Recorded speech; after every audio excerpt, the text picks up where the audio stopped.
Les éditions Michel Lafon vous offrent des témoignages, des biographies, des trailers, des best-sellers, des beaux livres et la littérature jeunesse. Découvrez à l'intérieur de Jodi Picoult. Jodi Picoult est l'auteur de romans féminins la plus lue au monde. Chacun de ses romans aborde un sujet très sensible. Jacob est atteint du syndrome d'Asperger et se passionne pour la criminologie et les enquêtes policières. Suspecté du meurtre de la jeune fille qui lui donnait des cours de socialisation, il se renferme de plus en plus dans son monde, tandis que sa famille se décompose. À l'intérieur est le roman d'un drame familial déchirant et d'un amour fraternel plus fort que tout. Un roman puissant que l'on n'oublie pas.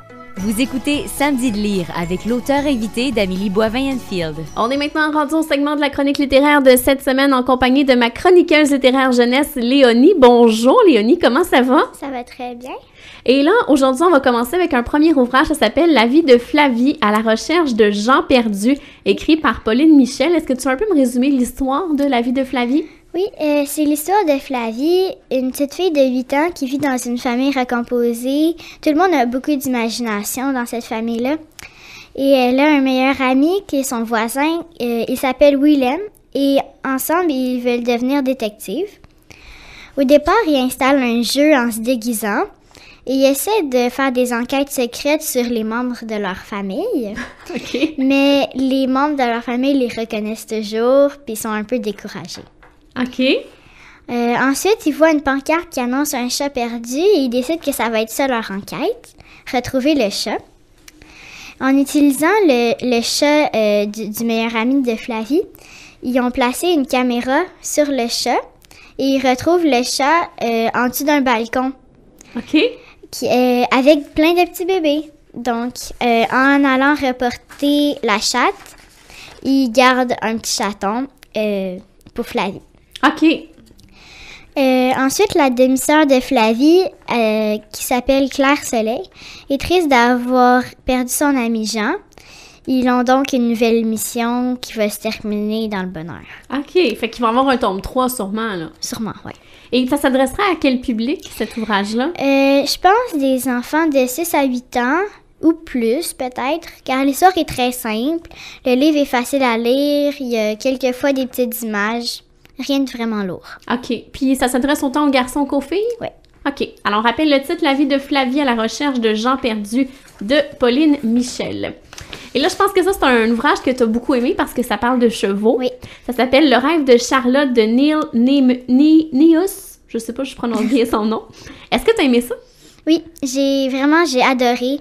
Surtout car les thèmes généraux, c'est les chevaux et l'équitation. C'est sûr que j'ai beaucoup aimé. Mais la personnage principale est gentille et je me reconnais beaucoup en elle à cause de son caractère. Souvent, je pense que j'aurais pris les mêmes décisions. Ah oui, vraiment? Oui. Et est-ce qu'elle a à peu près ton âge, le personnage principal? Non, elle est plus vieille que moi. OK. Puis est-ce que tu veux un peu nous raconter l'histoire? C'est l'histoire de Charlotte, une jeune fille passionnée qui aime les chevaux, qui vit vraiment à côté d'un centre équestre. Elle fait la connaissance d'un cheval qui s'appelle Gento.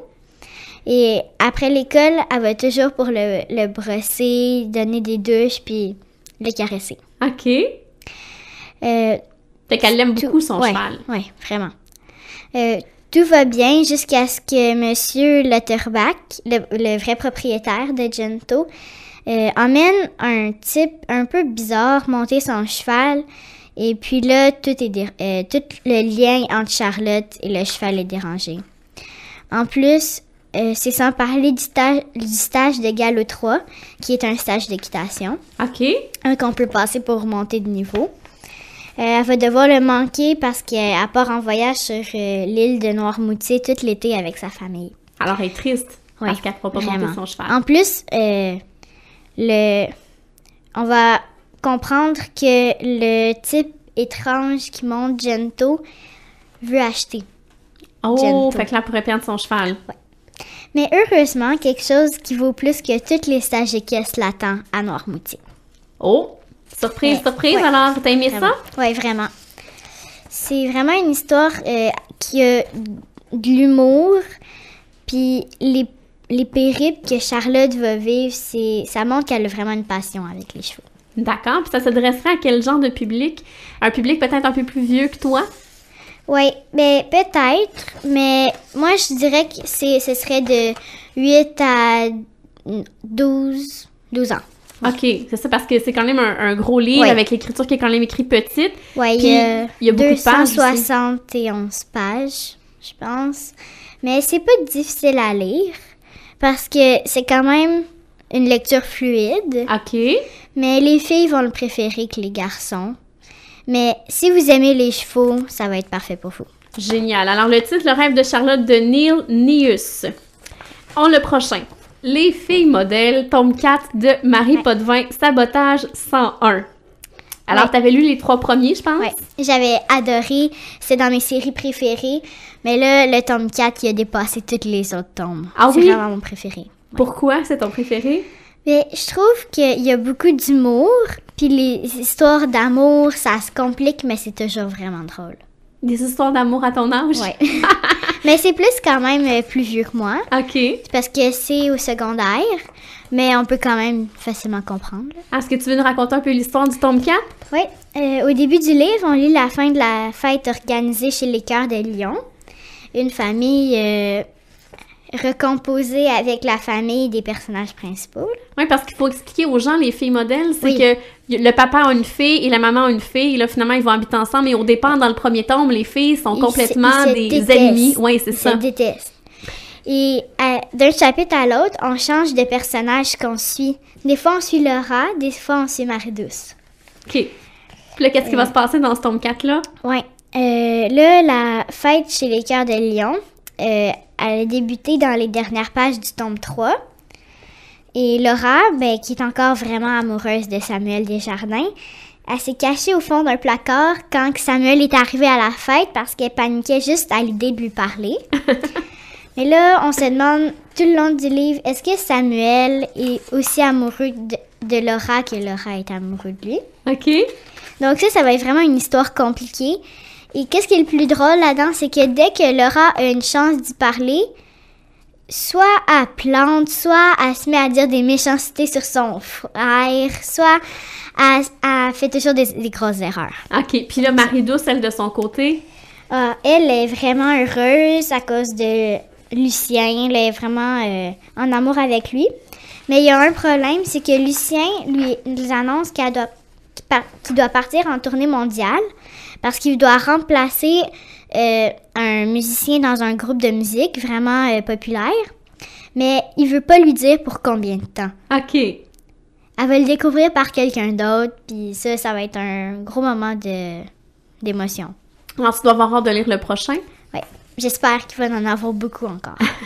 Et ce livre-là, on suggère aux gens de commencer avec le tome 1, pas commencer avec le tome 4. Là. Mais c'est sûr que je le suggère grandement de commencer par le premier tome parce que sans ça, j'aurais vraiment pas autant apprécié l'histoire. Et ça s'adresse à des filles de quel âge à peu près? Tu dis un peu plus vieilles que toi? Oui, 9 à 11 ans environ. Qui ont envie d'une histoire d'humour, d'amitié, d'amour et des péripéties dans la vie de tous les jours. Un peu comme une vie qui pourrait nous arriver à nous, mais qui va s'en aller très loin. OK. Alors, rappelle le titre, Les filles modèles tome 4, Sabotage 101 de Marie Potvin. Alors là, on change de genre complètement. Circus Mirandus de Cassie Bisley. Alors, je pense que tu l'as aimé, celui-là. Oui, c'est une histoire qui m'a vraiment marquée parce que c'est très touchant. C'est quand même une belle grosse brique de 359 pages, mais c'est pas écrit très gros. Mais une fois que t'es embarqué dans l'histoire avec toute la magie dans un monde imaginaire, c'est facile à lire quand même. OK. Ça raconte quoi, ce Circus Mirandus? C'est l'histoire de Mika, un jeune garçon qui vit avec sa méchante tante et son grand-père mourant. OK. Ephraim, le nom du grand-père de Mika, il a vécu beaucoup de choses marquantes dans son passé au Circus Mirandus, un cirque magique pour les enfants. Ah, intéressant. Mais on se rend compte que c'est juste pour les enfants qui croient à la magie, parce que si tu n'y crois pas, tu le vois pas, le Circus Mirandus. OK. Donc, c'est vraiment très émotif, avec de la magie, puis il faut s'embarquer là-dedans, puis c'est un style que c'est pas tout le monde peut-être qui va aimer. OK, pourquoi? Parce que si tu veux rester dans la réalité, des histoires qui peuvent t'arriver, c'est pas vraiment ton style. C'est vraiment dans l'imaginaire, là. Ouais. OK. Ensuite, Mika, il doit retracer le chemin que son grand-père avait eu au Circus Mirandus à travers tous les obstacles qui vont arriver devant lui. D'accord. Puis je pense que sa tante est méchante. Elle est très méchante, beaucoup trop, elle est sévère et elle lui empêche beaucoup de choses. OK. Surtout qu'elle ne croit pas un tout petit peu à la magie. Elle dit que tout ce que Ephraim il disait, c'est des idioteries, puis elle croit vraiment pas à ça. OK. Alors, t'as aimé ça? Oui, vraiment. Ça t'a fait vivre de belles émotions? Oui, surtout par les grands moments d'amitié, mais par un deuil important aussi. OK. Et ça s'adresse à quel genre de public? Quelqu'un qui veut s'embarquer dans une histoire, qui veut pas débarquer, qui va vraiment accrocher, puis qui veut vivre des émotions quand même. OK. Fait qu'un public à peu près quoi, entre 8-9 ans jusqu'à 11 ans à peu près? Environ 8-9 ans, même 11-12 ans, ça peut encore aller parce que c'est pas bébé du tout, puis OK. c'est une belle histoire. Et ça prend beaucoup de concentration, je pense, pour lire le livre. Parce que des fois, la majorité de l'histoire, c'est au présent. Mais à certains moments, on se transporte dans le passé, dans la vie du grand-père, pour comprendre qu'est-ce qui s'était passé au Circus Mirandus. OK. Alors, rappelle le titre Circus Mirandus de Casey Bisley. Oui. Et là, maintenant, le dernier, c'est So Nice, qui aurait pu être pire, de Caroline Chouinard et sa fille Laura Boisvert. Alors, un duo mère-fille. Oui. Et je pense que tu les as rencontrés au Salon du Livre. Oui. Je les ai rencontrés et elles m'ont suggéré leur roman qu'ils l'ont écrit en équipe mère-fille. Je crois que la mère n'est pas son premier roman, mais Laura, qui doit avoir environ 15 ans, je sais pas, est à sa première expérience et elle avait semblé avoir vraiment aimé. OK. Et ça raconte quoi, So Nice? C'est l'histoire d'une jeune fille qui s'appelle Sohan, qui, à son plus grand désespoir, sa famille déménage sur l'île Otuk, dans un domaine que son grand-père habitait avant de mourir. OK. Ils veulent aller récupérer le domaine. L'île Otuk, c'est une petite île au bord de la côte de même pas 200 habitants. Tout le monde se connaît. OK. Puis, heureusement, Abigail et Derek, ses voisins, deviennent ses amis vraiment dès son arrivée. On pourrait même dire que si c'était que d'elle, Derek pourrait devenir plus qu'un ami. OK. Puis là, ben, ils vont être en trio ensemble, les trois. Oui. Abigail, Derek et quelques autres Toki. Toki, c'est comment qu'on appelle les habitants de l'île Otuk. OK, d'accord. Et eux, ils forment un groupe de musique qui s'appelle Shamrock. OK. Ils veulent convaincre Sohan d'embarquer dans leur groupe pour chanter. Mais elle veut pas parce qu'elle essaie de se convaincre qu'elle va revenir dans la ville, mais non. D'accord. Puis là, Laila, elle va tenter de tout gâcher, là. Oui. Elle, c'est vraiment une chippie qui veut foutre le bordel partout. OK, vraiment. d'accord. Puis elle veut les empêcher de participer à un grand concours de musique sur la côte. D'accord. Le grand prix qu'on gagne à la fin, c'est un souper avec un groupe de musique très populaire et une bourse de 1 000 $. D'accord. Et est-ce que tu as aimé ça, ce roman-là? Oui, vraiment. Je trouve que qu'est-ce qui m'intéressait le plus aussi, c'est quand le grand-père de Sohan, on se rend compte qu'il avait caché un journal intime sur l'île et qu'avant de mourir, il a laissé un indice à Sohan pour le retrouver. D'accord. Alors, on rappelle le titre. Ça s'appelle So Nice, ça aurait pu être pire, de Caroline Chouinard et sa fille Laura Boisvert. Merci beaucoup, Léonie. De rien.